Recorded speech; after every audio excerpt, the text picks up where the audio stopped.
Halo semua, bagaimana kabar kalian hari ini? Semoga sehat selalu dimanapun kalian berada. Dalam kesempatan kali ini, saya akan membahas seluruh alur cerita dari film yang berjudul Fearless Kung Fu King. Film ini mengisahkan tentang perlawanan seorang master kungfu terhadap jenderal kerajaan yang sangat kejam. Sebagai seorang yang sangat mahir dalam bela diri, ia harus mengorbankan nyawanya demi sebuah keadilan di negaranya tersebut. Sebelum lanjut, pastikan untuk menekan tombol subscribe terlebih dahulu. Dan mari kita bahas ceritanya.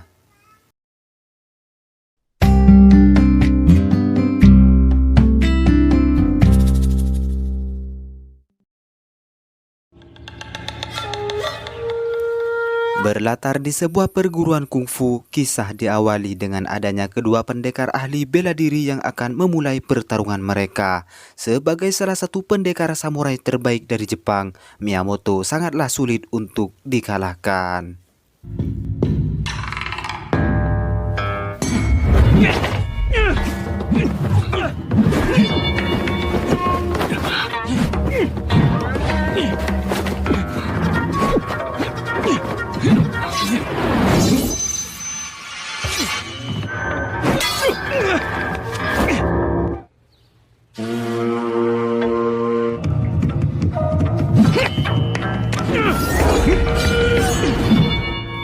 Alhasil dalam pertarungan saat ini, Miyamoto berhasil mengalahkan seorang ahli kungfu tanpa harus membunuhnya.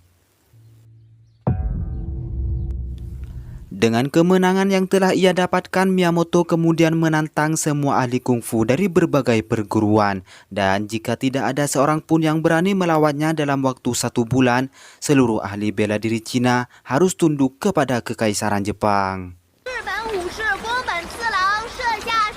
这个宫本就是个武痴啊。 Kabar tersebut pun sampai ke telinga Yuan Jia, yang mana Yuan Jia sendiri adalah salah satu master kungfu terbaik dari asosiasi perguruan Qinwu. Namun Jin Sun sebagai sahabat dekat Yuan Jia melarangnya untuk bertarung dengan Yamamoto dengan alasan jika Yuan Jia mengalami kekalahan maka akan merusak reputasi perguruan kungfu mereka. Apalagi saat ini tujuan utama mereka adalah memperkenalkan bela diri kungfu kepada seluruh penduduk Cina.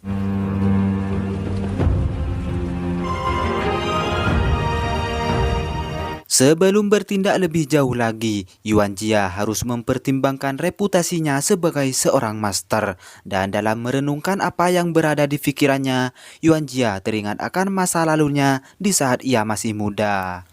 Pada waktu itu dalam acara pernikahan saudaranya, seorang bernama Zhao datang untuk membalaskan dendam kematian ayahnya, yang mana ayahnya tersebut terbunuh ketika bertarung melawan Huo Endi, yaitu ayah kandung Yuan Jia sendiri. Yuan Jia yang juga berada di sana, ia kemudian meladeni orang tersebut dan berhasil mengalahkan orang itu.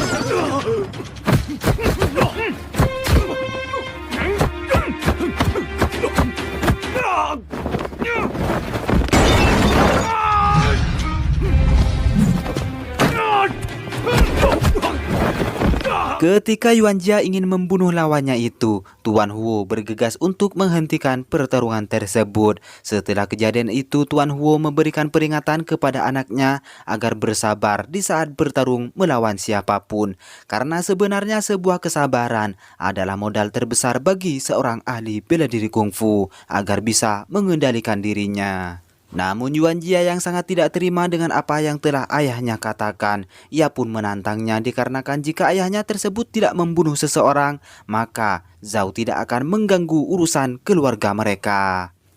Tuan Huo yang sangat emosi dengan tingkah laku anaknya tersebut yang selalu melawan kepada orang tua, ia kemudian menamparnya. Dan pada saat ini juga, Yuan Jia memutuskan pergi meninggalkan keluarganya tersebut. Beralih kepada Jin Sun yang saat ini sedang menunggu seseorang di sebuah dermaga di kota Jiangmen, ia pun mendapat perilaku tidak baik oleh sekelompok orang tak dikenal. Mereka mendatangi Jin Sun dengan tujuan ingin mengetahui siapa orang yang ia tunggu di dermaga tersebut. Dengan raut wajah yang takut akan rencananya terbongkar, Jin Sun memberitahukan mereka bahwa orang yang ia temui adalah seorang tabib. Akan tetapi mereka tidak mempercayai hal itu, dan di saat mereka ingin membunuh Jin Sun, Yuan Jia tiba-tiba datang untuk menolongnya.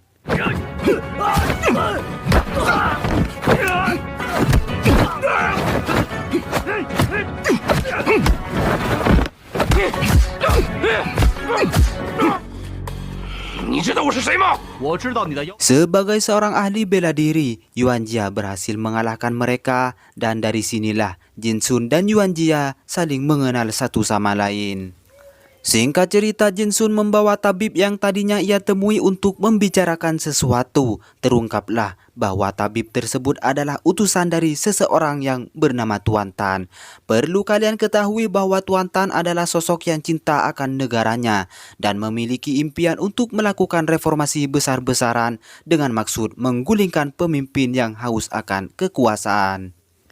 Salah satu pengikut setianya adalah Jin Sun, di mana ia kebetulan memiliki rencana yang sama untuk melakukan reformasi di negaranya tersebut. Dalam surat itu, Tuan Tan meminta Jin Sun untuk menyiapkan sebuah rencana di mana dalam waktu dekat, Tuan Tan akan memasuki Cina untuk menuju ke ibu kota. 真是步履维艰呐！ Esok harinya Jin Sun menemui Yuan Jia di sebuah restoran. Mengetahui bahwa Yuan Jia adalah seorang ahli bela diri kungfu, ia pun menyarankannya untuk mendirikan perguruan di Jiangmen. Dan jika dirinya berhasil melakukan hal itu, maka Yuan Jia akan semakin terkenal sekaligus memudahkannya untuk mengajari rakyat Cina untuk mempelajari kungfu. 教，只要有人想学，什么外传不外传的。我能当您的第一个徒弟吗？好， Akan tetapi rencana untuk mendirikan sebuah perguruan di sana tidaklah semudah yang ia pikirkan, di mana untuk saat ini Yuan Jia harus melawan ketujuh perguruan kungfu, dan hal tersebut adalah aturan mutlak bagi seseorang yang ingin mendirikan perguruan bela diri di Jiangmen. 虽说金门不大，规矩可不少啊。 Di waktu yang sama, beberapa penyusup mencoba untuk membunuh utusan Tuan Tan. Yang telah kita ketahui, ia menyamar sebagai seorang tabib. Penyusup tersebut ternyata adalah segelintir orang yang mana mereka pernah dikalahkan oleh Yuan Jia pada saat berada di dermaga.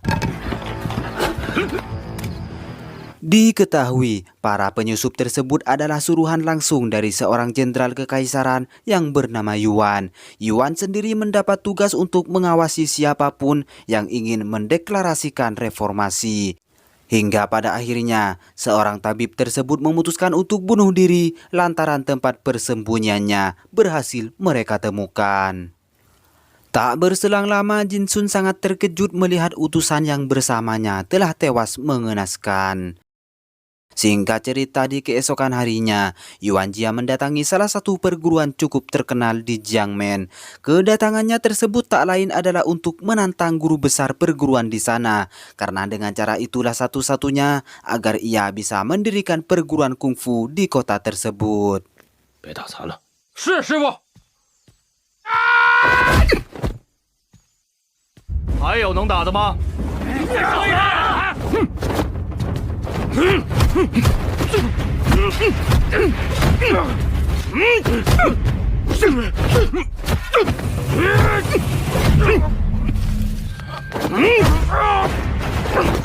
Seperti yang kita lihat saat ini, Yuan Jia berhasil memenangkan pertarungan itu, yang kemudian ia bergegas pergi meninggalkan tempat tersebut.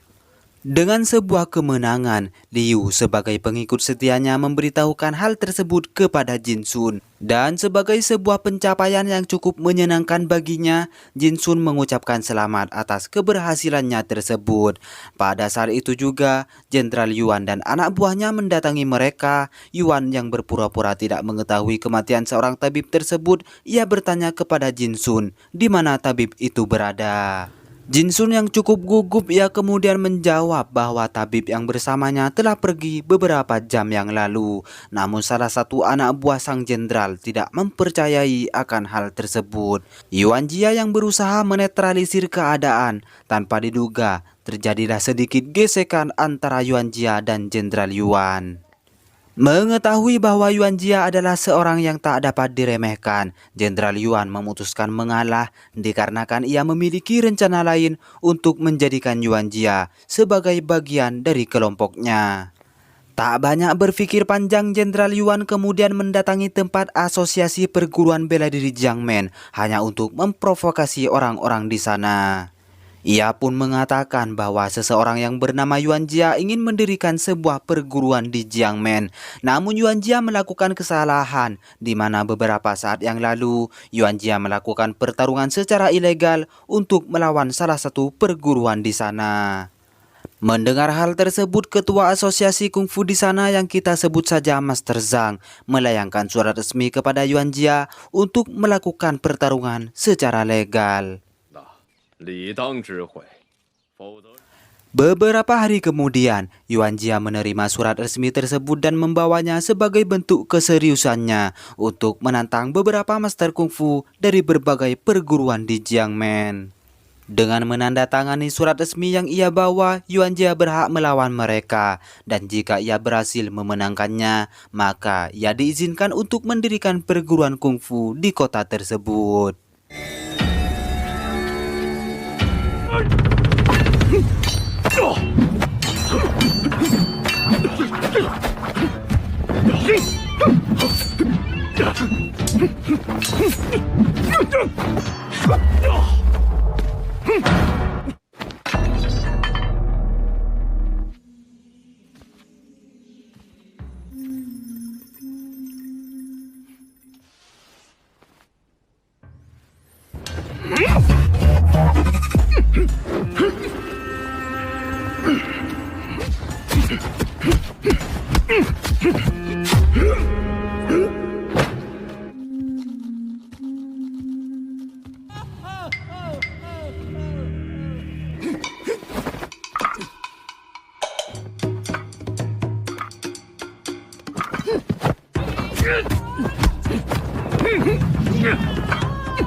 Di akhir aksinya tersebut, Yuan Jia berhasil mengalahkan mereka. Dan untuk pertarungan terakhirnya, Yuan Jia harus berhadapan langsung dengan seorang murid yang dimiliki oleh Master Zhang.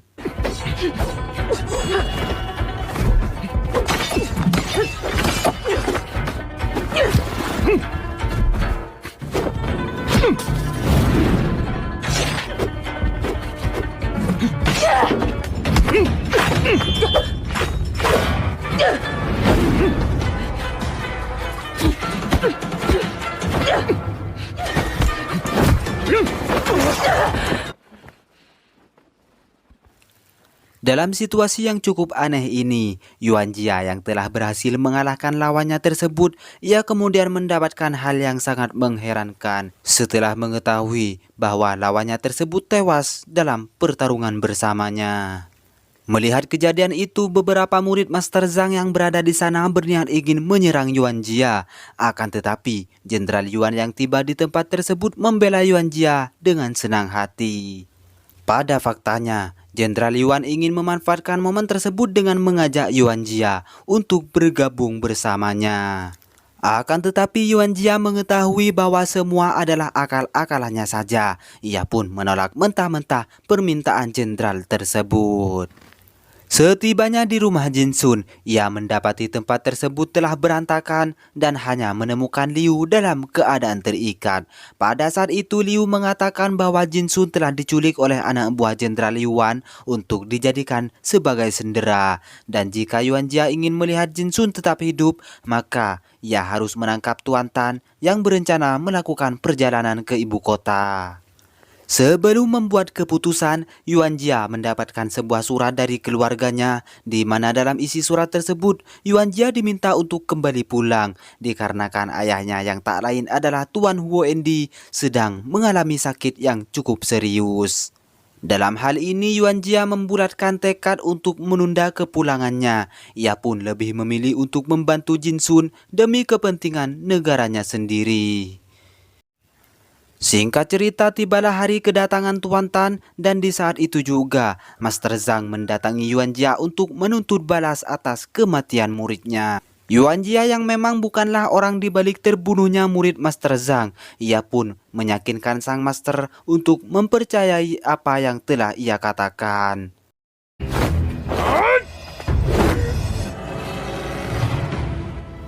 Dan dengan perasaan Master Zhang yang kemudian membuatnya berpikir lebih jauh, ia kemudian merasa bahwa Jenderal Yuan lah yang telah membunuh muridnya tersebut di saat melawan Yuan Jia.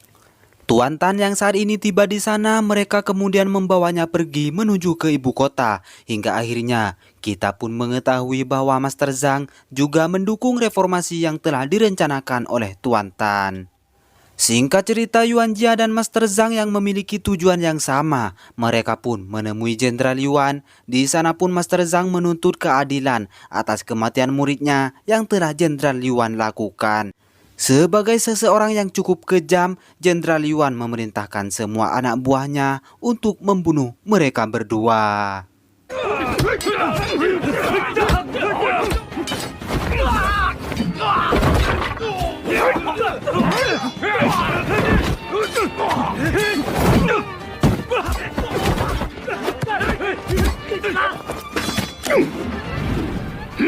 Dalam pertarungan tersebut, Master Zhang menyuruh Yuan Jia untuk melindungi Tuan Tan, sementara dirinya akan melawan semua anak buah sang jenderal.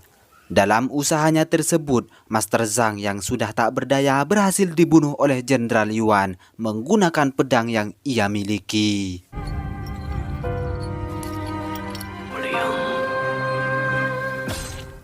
Di sisi berbeda, sebuah penyerangan pun terjadi di saat Tuan Tan dalam perjalanan menuju ke ibu kota. Liu yang mencoba untuk melindunginya, ia pun tewas setelah sebuah tusukan pedang berhasil mendarat di tubuhnya. Yuan Jia yang baru saja tiba, ia pun sangat marah melihat kejadian tersebut. Hingga akhirnya Yuan Jia menghajar anak buah Jenderal Yuan dengan membabi buta.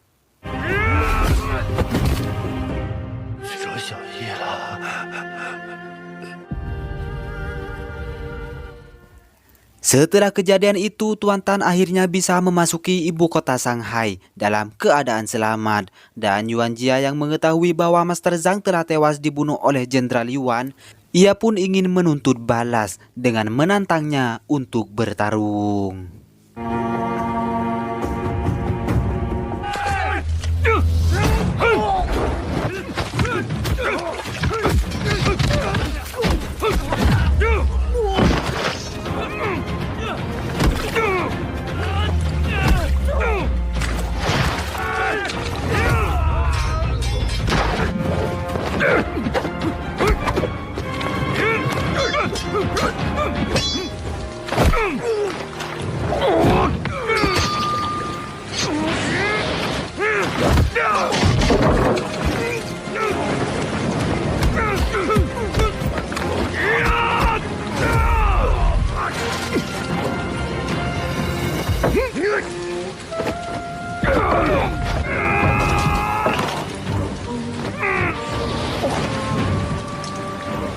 Sebagai seorang ahli bela diri terbaik, Yuan Jia akhirnya berhasil membunuh Jenderal Yuan. Dan sebagai tanda penghormatan terhadap Master Zhang, Yuan Jia membawa potongan kepala sang master untuk dimakamkan secara layak.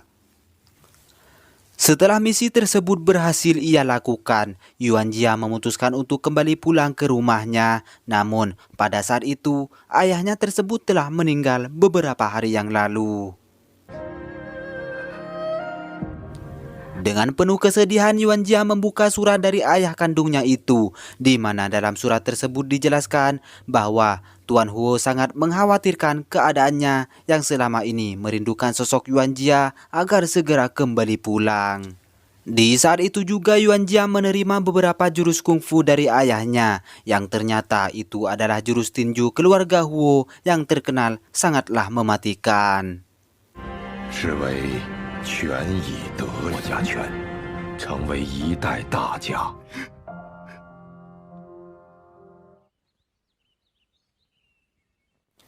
Kemudian kita beralih kepada kisah nyata sosok dari seorang Yuan Jia, dan pada saat ini ia memutuskan untuk melawan Miyamoto demi harga diri seluruh master kungfu yang berada di negaranya tersebut.